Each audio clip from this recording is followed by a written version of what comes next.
ಸತ್ಯವತಿ ಕಂಗೆಟ್ಟಳು. ಕುರುವಂಶ ನಿಲ್ಲಬಾರದು, ಅದು ಕೊನೆಗೊಳ್ಳುವ ಆ ಭಯ ಅವಳನ್ನು ನಿರಂತರವಾಗಿ ಕಾಡ್ತಾ ಇತ್ತು. ಆಗ ತಾಯಿಯನ್ನ ಅರ್ಥ ಮಾಡಿಕೊಂಡು ಭೀಷ್ಮ ಒಂದು ಮಾರ್ಗವನ್ನು ಸೂಚಿಸ್ತಾನೆ.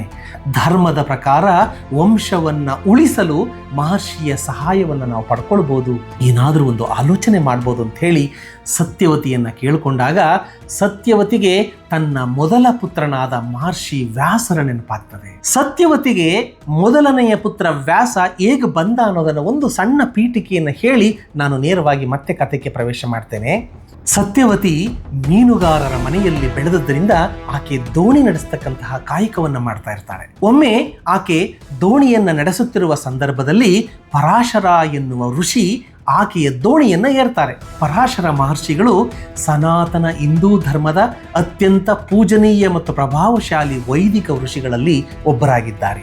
ಪರಾಶರರು ವಸಿಷ್ಠರ ಮಗನಾದ ಶಕ್ತಿಮುನಿ ಮತ್ತು ಅದೃಶ್ಯಂತಿ ದಂಪತಿಗಳ ಪುತ್ರ. ಹೀಗೆ ಪರಾಶರ ಮುನಿಗಳು ಸತ್ಯವತಿಯ ದೋಣಿಯನ್ನ ಏರಿ ಸತ್ಯವತಿಯ ಬಗ್ಗೆ ನೀನು ಹೇಗೆ ಜನಿಸಿದೆ, ನಿನ್ನ ತಾಯಿ ಯಾರು, ನೀನು ಎಲ್ಲಿಂದ ಬಂದಿದ್ದೀಯಾ ಅಂತಕ್ಕಂತಹ ಒಂದು ವಿವರಣೆಯನ್ನ ಹೇಳ್ತಾ ಹೋದಾಗ ಹೇಳ್ತಾರೆ, ನೀನು ತಾಯ ಗರ್ಭದಿಂದ ಜನಿಸಿಲ್ಲ, ತಾಯಿಯೇ ಇಲ್ಲದೆ ನೀನು ಹೇಗೆ ಜನಿಸಿದೆ ಎನ್ನುವ ಒಂದು ರೋಚಕ ಕಥೆಯನ್ನು ಹೇಳ್ತೇನೆ, ಅದನ್ನು ನೀನು ಕೇಳಿಸ್ಕೊ ಅಂತ ಹೇಳಿ ಸತ್ಯವತಿಯ ಜನ್ಮವೃತ್ತಾಂತವನ್ನು ಆ ದೋಣಿಯ ಪ್ರಯಾಣದ ವೇಳೆಯಲ್ಲಿ ಪರಾಶರ ಮುನಿಗಳು ಸತ್ಯವತಿಗೆ ಎಲ್ಲವನ್ನ ಹೇಳ್ತಾರೆ. ಪುರುವಂಶದ ರಾಜ ಉಪರಿಚರ ವಸು ಅಂತ ಹೇಳಿ ಈತ ಇಂದ್ರದೇವನ ಆಪ್ತ ಸ್ನೇಹಿತ. ಒಮ್ಮೆ ಈ ಉಪರಿಚರ ವಸುವಿಗೆ ಬೇಟೆಗೆ ಹೋಗ್ಬೇಕು, ನಾನು ಕಾಡಿಗೆ ಹೋಗ್ಬೇಕು ಅನ್ನುವ ಮನಸ್ಸಾಗ್ತದೆ. ಆಗ ಅವನು ಶುಕ್ತಿ ಮಾತಾ ಎನ್ನುವ ನದಿಯನ್ನು ನೋಡಿ ಆ ನದಿಯಲ್ಲಿ ಸ್ನಾನ ಮಾಡಬೇಕು ಅಂತ ಹೇಳಿ ಹಿಡಿದು ಅವನು ಸ್ನಾನ ಮಾಡ್ತಾ ಇರಬೇಕಾದ್ರೆ ಅವನ ವೀರ್ಯವು ನೀರಿನಲ್ಲಿ ಸ್ಖಲನಗೊಳ್ತದೆ. ಅದನ್ನು ಅವನು ಒಂದು ಹದ್ದಿನ ಬಳಿ ಕೊಟ್ಟು ಇದನ್ನು ನನ್ನ ಪತ್ನಿಗೆ ತಲುಪಿಸುವಂತ ಹೇಳ್ತಾನೆ.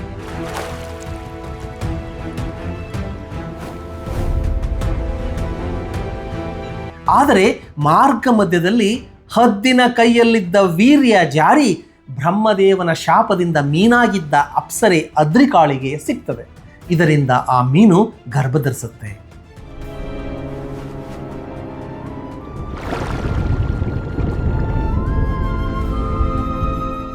ಮೀನು ಗರ್ಭಿಣಿಯಾಗಿದ್ದ ಸಮಯದಲ್ಲಿ ಓರ್ವ ಮೀನುಗಾರ ನದಿಗೆ ಬಲೆಯನ್ನು ಹಾಕ್ತಾನೆ.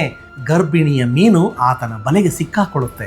ನಂತರ ಆ ಮೀನುಗಾರನು ಆ ಮೀನನ್ನು ತೆಗೆದುಕೊಂಡು ಮನೆಗೆ ಹೋದಾಗ ಆ ಮೀನು 2 ಮಕ್ಕಳಿಗೆ ಜನ್ಮ ನೀಡುತ್ತೆ. ಅದರಲ್ಲಿ ಒಂದು ಗಂಡಾಗಿರುತ್ತೆ, ಮತ್ತೊಂದು ಹೆಣ್ಣಾಗಿರುತ್ತೆ. ಬಹಳ ಆಶ್ಚರ್ಯಗೊಂಡು ಅವನೇನು ಮಾಡ್ತಾನೆ, ಆ ಮಗುವನ್ನು ರಾಜನ ಬಳಿಗೆ ತೆಗೆದುಕೊಂಡು ಕೊಡ್ತಾನೆ.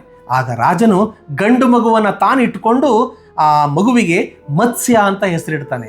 ಮೀನಿನ ಹೊಟ್ಟೆಯಿಂದ ಮತ್ತೊಂದು ಹೆಣ್ಣು ಮಗಳು ಹುಟ್ಟಿದ್ದಲ್ಲ, ಅದನ್ನು ಆ ಮೀನುಗಾರನಿಗೆ ಮರಳಿ ಕೊಡ್ತಾನೆ. ಆ ಮೀನುಗಾರ ಅದನ್ನು ತಗೊಂಡು ಬಂದು ನಿನ್ನನ್ನು ನಾನು ಮತ್ಸ್ಯಗಂಧಿ ಅಂತ ಹೆಸರಿನಲ್ಲಿ ನಾಮಕರಣ ಮಾಡಿ ಸಾಕ್ತೀನಿ ಅಂತ ಹೇಳಿ ಅವನು ಸಾಕೊಳ್ತಾನೆ. ಹಾಗಾಗಿ ಮೀನಿನ ಹೊಟ್ಟೆಯಿಂದ ಬಂದದ್ರಿಂದ ನಿನ್ನನ್ನು ಮತ್ಸ್ಯಗಂಧಿ ಅಂತ ಕರೆದ್ರು. ನಿನ್ನ ದೇಹದಿಂದ ಹೊರಸೂಸುವ ಪರಿಮಳ ಯೋಜನ ದೂರದವರೆಗೆ ಹರಡ್ತಾ ಇದ್ದರಿಂದ ನಿನಗೆ ಯೋಜನಗಂಧಿಯನ್ನ ಹೆಸರು ಬಂತು. ನಿನ್ನ ಸಾಕು ತಂದೆ ಅತ್ಯಂತ ಮುದ್ದಿನಿಂದ ನಿನ್ನನ್ನು ಸತ್ಯವತಿ ಅಂತ ಕರೆದ. ಹಾಗಾಗಿ ನಿನಗೆ 3 ಹೆಸರುಗಳಿದೆ ಅಂತ ಹೇಳಿ ಈ ಎಲ್ಲ ವಿವರಗಳನ್ನ ಪರಾಶರ ಮುನಿಗಳು ಆ ದೋಣಿಯಲ್ಲಿ ಪ್ರಯಾಣ ಮಾಡುವ ಸಂದರ್ಭದಲ್ಲಿ ಸತ್ಯವತಿಗೆ ಹೇಳ್ತಾರೆ. ಹೀಗೆ ಪರಾಶರ ಮುನಿಗಳು ಸತ್ಯವತಿಗೆ ತನ್ನ ಜನ್ಮವೃತ್ತಾಂತವನ್ನ ಹೇಳಿದ ನಂತರ ಮತ್ತೊಂದು ಮಾತನ್ನ ಕೇಳ್ತಾರೆ. ನಿನ್ನಿಂದ ನಾನು ಒಂದು ಮಗುವನ್ನ ಪಡೆಯಲು ಬಯಸಿದ್ದೀನಿ, ಹಾಗಾಗಿ ನೀನು ನನಗೆ ಸಹಕರಿಸಬೇಕು. ಅದಕ್ಕೆ ಸತ್ಯವತಿ ಒಪ್ಕೊಳ್ಳೋದಿಲ್ಲ. ಇದಕ್ಕೆ ನಮ್ಮ ತಂದೆ ಒಪ್ಕೊಳ್ಳೋದಿಲ್ಲ, ನಾನು ಕನ್ಯೆ ಆಗಿದ್ದೀನಿ, ಅದು ಹೇಗೆ ನಿನಗೆ ನಾನು ಮಗುವನ್ನ ಕೊಡ್ಲಿಕ್ಕೆ ಸಾಧ್ಯ? ಅವಾಗ ಹೇಳ್ತಾನೆ ಪರಾಶರ ಮುನಿ, ನಮ್ಮಿಬ್ಬರ ನಡುವೆ ಸಂಭೋಗವಾದ ನಂತರವೂ ನೀನು ಕನ್ಯೆಯಾಗಿಯೇ ಉಳ್ಕೊಳ್ತೀಯ. ನಿನ್ನ ದೇಹದಿಂದ ಸುಗಂಧ ಪರಿಮಳ ಹರಡಲು ಪ್ರಾರಂಭ ಆಗ್ತದೆ. ಹಾಗಾಗಿ ನಿನಗೆ ಯಾವ ಭಯವೂ ಬೇಡ, ನೀನು ಒಪ್ಪಿಗೆಯನ್ನು ಕೊಡು ಅಂತ ಹೇಳಿದಾಗ ಆಕೆ ಒಪ್ಕೊಳ್ತಾಳೆ.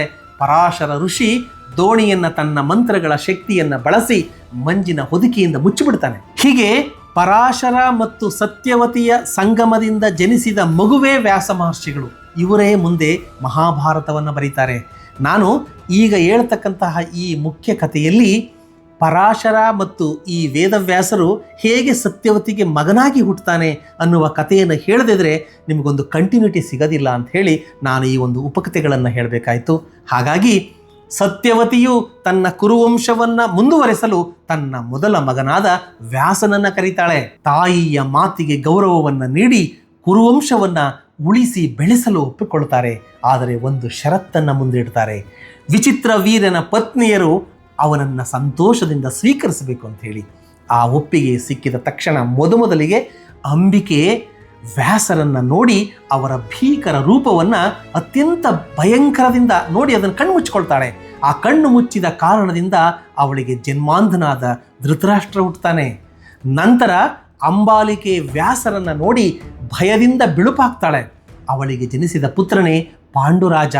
ಮತ್ತೆ 3ನೇ ಬಾರಿ ದಾಸಿಯೊಬ್ಬಳು ವ್ಯಾಸರನ್ನು ಭಯವಿಲ್ಲದೆ ಅತ್ಯಂತ ಗೌರವದಿಂದ ಸ್ವೀಕರಿಸಿದರ ಪರಿಣಾಮ ಮತ್ತೊಂದು ಪುತ್ರ ಹುಟ್ಟುತ್ತಾನೆ. ಅವನೇ ವಿದುರ. ಅತ್ಯಂತ ದರ್ಭಜ್ಞಾನಿ, ಅತ್ಯಂತ ನೀತಿವಂತ. ಹೀಗೆ 3 ವಿಭಿನ್ನ ಸ್ವಭಾವದ ಮಕ್ಕಳು ಕುರುವಂಶದ ಭವಿಷ್ಯವನ್ನು ರೂಪಿಸ್ತಾರೆ. ಧೃತರಾಷ್ಟ್ರ ಶಕ್ತಿಶಾಲಿಯಾಗಿದ್ದರೂ ದೃಷ್ಟಿಹೀನನು. ಪಾಂಡುರಾಜನಾದರೋ ಶಾಪದಿಂದ ದುರ್ಬಲ ಜೀವನವನ್ನು ನಡೆಸಬೇಕಾಗ್ತದೆ. ವಿದುರನು ಮಾತ್ರ ಧರ್ಮ ಮತ್ತು ನೀತಿಯ ಪ್ರತೀಕನಾಗಿ ಅವನು ಬೆಳೀತಾನೆ. ಹೀಗೆ ಈ 3 ಜನನದಿಂದ ಮುಂದಿನ ಮಹಾಭಾರತ ಯುದ್ಧದ ಮೂಲಕ್ಕೆ ಕಾರಣವಾಗ್ತದೆ. ವ್ಯಾಸರು ತಮ್ಮ ಕರ್ತವ್ಯವನ್ನು ಪೂರ್ಣಗೊಳಿಸಿ ನಂತರ ಹಿಮಾಲಯಕ್ಕೆ ತೆರಳಿ ತಪಸ್ಸಿಗೆ ಹೋಗ್ಬಿಡ್ತಾರೆ. ಸತ್ಯವತಿ ಕುರುವಂಶ ಉಳಿದಿದ್ದರೂ ಕೂಡ ತನ್ನ ಮಕ್ಕಳನ್ನು ಎಳೆಯ ವಯಸ್ಸಿನಲ್ಲಿ ನಾನು ಕಳ್ಕೊಂಡಲ್ಲ ಅನ್ನುವ ನೋವು ಅವಳ ಹೃದಯದಲ್ಲಿ ಎಂದಿಗೂ ಕೂಡ ಕಾಡಕ್ಕೆ ಶುರುವಾಗ್ತದೆ. ಭೀಷ್ಮ ಮತ್ತೆ ತನ್ನ ಅಚಲ ಧರ್ಮದಲ್ಲಿ ನಿಂತ್ಕೊಳ್ತಾನೆ. ಆದರೆ ಅವನ ಮನಸ್ಸಿನಲ್ಲಿ ಒಂದು ಆಳವಾದ ಮೌನ ಯಾವಾಗಲೂ ಉಳಿದಿರುತ್ತೆ. ಅವನು ಮಾಡಿದಂತಹ ಪ್ರತಿಜ್ಞೆ ಮತ್ತು ಅಂಬೆಯ ಶಪಥ ಮುಂದೊಂದು ದಿನ ಕುರುಕ್ಷೇತ್ರದ ಮಹಾಯುದ್ಧದ ರೂಪದಲ್ಲಿ ಸ್ಫೋಟವಾಗಲಿದೆ ಅಂತಕ್ಕಂತಹ ಒಂದು ಸಣ್ಣ ಒಂದು ಆಲೋಚನೆ ಅವನಿಗೆ ಯಾವಾಗಲೂ ಕಾಡ್ತಾ ಇರುತ್ತೆ.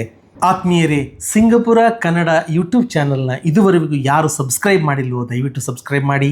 ಹಾಗೆ ಮಹಾಭಾರತದ ಕಥೆಗಳನ್ನು ನಿಮ್ಮ ಮಕ್ಕಳಿಗೆ ತಿಳಿ ಹೇಳೋದನ್ನು ಮರಿಬೇಡಿ.